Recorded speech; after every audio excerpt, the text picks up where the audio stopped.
दुनिया के 7 सबसे अजीब इत्तेफाक जिन्हें जानकर आप भी हैरान हो जाओगे।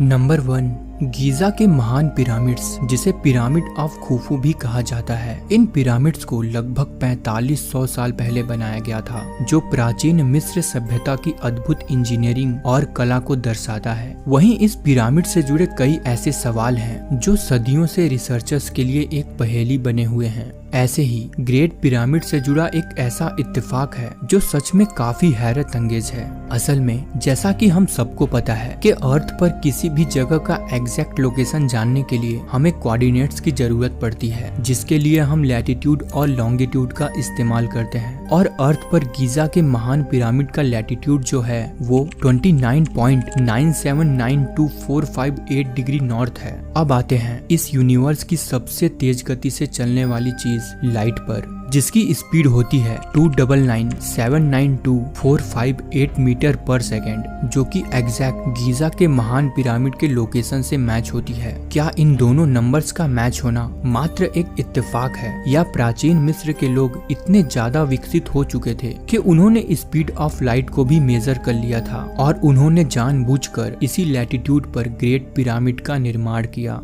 नंबर 2, हिंदू माइथोलॉजी में 3 सुप्रीम डिवाइन बीइंग का जिक्र किया गया है, जिन्हें भगवान ब्रह्मा, विष्णु और महेश कहा जाता है। हिंदू धर्म ग्रंथों के अनुसार ये तीनों सुप्रीम पावर्स ही इस यूनिवर्स के क्रिएशन, प्रिजर्वेशन और डिस्ट्रक्शन के लिए रिस्पॉन्सिबल हैं। भगवान ब्रह्मा इस यूनिवर्स के क्रिएटर हैं, भगवान विष्णु इस यूनिवर्स के प्रिजर्वर हैं और भगवान महेश यानी शिवा इस यूनिवर्स के डिस्ट्रॉयर और रीजनरेटर हैं। लेकिन इसमें इत्तेफाक की बात यह है कि ग्रीक माइथोलॉजी में भी एक ऐसा ही सिमिलर ट्रिनिटी ऑफ गॉड्स का कॉन्सेप्ट है, जिसमें ज़्यूस, पोसाइडन और हेडिस शामिल हैं। ग्रीक माइथोलॉजी के अनुसार ये तीनों गॉड्स ही दुनिया और यूनिवर्स के एस्पेक्ट्स को कंट्रोल करते हैं। दोनों ही माइथोलॉजी में 3 सुप्रीम गॉड्स हैं। ये इत्तेफाक दुनिया के पुराने सिविलाइजेशंस में रिलीजन और माइथोलॉजी के एवोल्यूशन के कॉमन पैटर्न्स को दिखाता है, जहां लोगों ने अपने इन्वायरमेंट्स के बेसिस पर सुप्रीम बीइंग्स को वर्शिप किया और अपनी स्पिरिचुअल बिलीफ्स को डेवलप किया।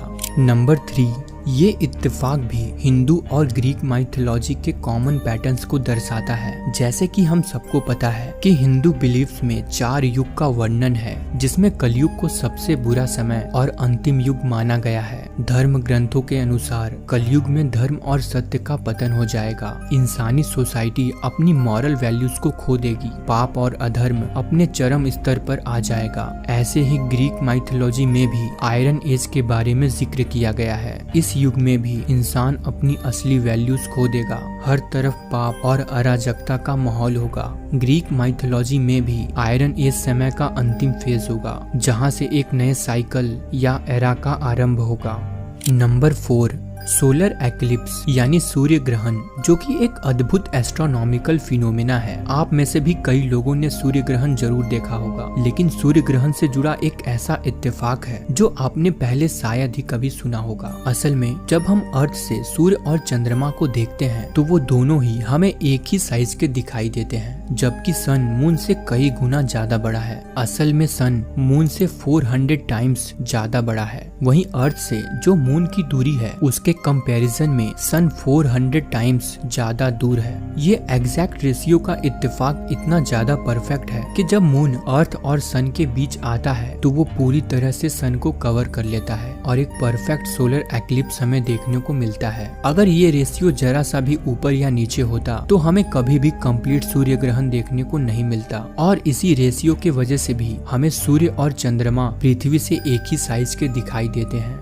नंबर 5, आज से करीब 6.6 करोड़ साल पहले अर्थ पर डायनासोर्स का राज हुआ करता था, लेकिन एक 10 किलोमीटर जितने बड़े एस्ट्रॉइड ने लगभग सारे डायनासोर्स को पृथ्वी से विलुप्त कर दिया। लेकिन आपको जानकर हैरानी होगी कि अर्थ पर आज भी डायनासोर्स मौजूद हैं, बस उन्हें नेचर ने काफी ज्यादा इवॉल्व कर दिया है। ये अजीब लग सकता है, लेकिन आज के समय के चिकन्स और टी-रेक्स के बीच एक सरप्राइजिंग कनेक्शन है। रिसर्च के दौरान साइंटिस्ट ने डिस्कवर किया किया कि चिकन्स एंड कुछ और बर्ड्स के जेनेटिक मटेरियल्स और टी-रेक्स के फॉसिल्स में काफी सिमिलैरिटीज है। असल में चिकन डायनासोर्स के क्लोजेस्ट लिविंग रिलेटिव्स हैं। इसका पता सबसे पहले तब चला जब 2003 में साइंटिस्ट टी-रेक्स के फॉसिलाइज्ड बोन का केमिकल एनालिसिस कर रहे थे। उन्हें टी-रेक्स के बोन्स में कोलेजन प्रोटीन मिला जो कि चिकन्स एंड कुछ और बर्ड्स में भी पाया जाता है। इस डिस्कवरी ने कंफर्म किया कि बर्ड्स इंक्लूडिंग चिकन्स के पूर्वज डायनासोर्स थे।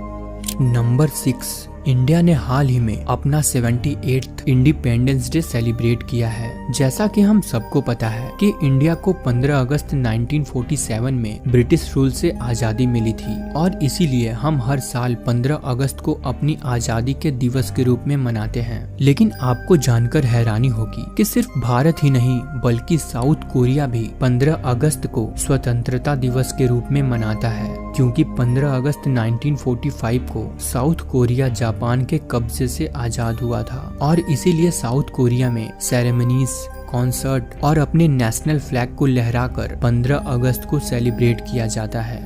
नंबर 7, अमेरिका में रहने वाले रॉय सोलिवन जो कि वर्जीनिया के नेशनल पार्क में एक पार्क रेंजर थे, उनके ऊपर 7 बार आसमानी बिजली गिरी थी। लेकिन हैरानी की बात थी कि वो 7 बार उस बिजली से बच गए और इसीलिए उन्हें द ह्यूमन लाइटनिंग रॉड के नाम से भी जाना जाने लगा। यहाँ तक कि उनका नाम गिनीज वर्ल्ड रिकॉर्ड में भी दर्ज किया गया है। पहली बार उनके ऊपर बिजली 1942 में गिरी थी जब वो ड्यूटी के टाइम एक फायर लुकआउट टावर पर तैनात थे। इसके बाद के इंसिडेंट्स में रॉय को अलग अलग लोकेशन पर बिजली का सामना करना पड़ा, जैसे एक ट्रक के अंदर, एक रिवर के किनारे और अपने बैकयार्ड में। ऐसे करके उन्होंने 7 बार बिजली का सामना किया। इसमें सबसे चौंकाने वाली बात ये थी कि इतनी बार बिजली से बचने के बाद भी उनकी नेचुरल डेथ नहीं हुई, बल्कि उन्होंने 28 सितंबर 1983 को खुद को गोली मारकर सुसाइड कर लिया। असल में जब उनके ऊपर चौथी बार बिजली गिरी तभी से उन्हें लगने लगा कि उन पर जरूर किसी बुरी शक्ति का साया है। यहाँ तक कि लोगों ने भी उनसे दूरी बना ली। लोगों को लगने लगा था कि अगर रॉय उनके साथ रहेंगे तो उनके ऊपर भी बिजली गिर सकती है। रिकॉर्ड्स बताते हैं कि उनके वाइफ से भी उनका डिवोर्स हो गया था। इस सब की वजह से वो काफी ज्यादा डिप्रेशन में चले गए थे और आखिरकार उन्होंने इस दुनिया को अलविदा कह दिया।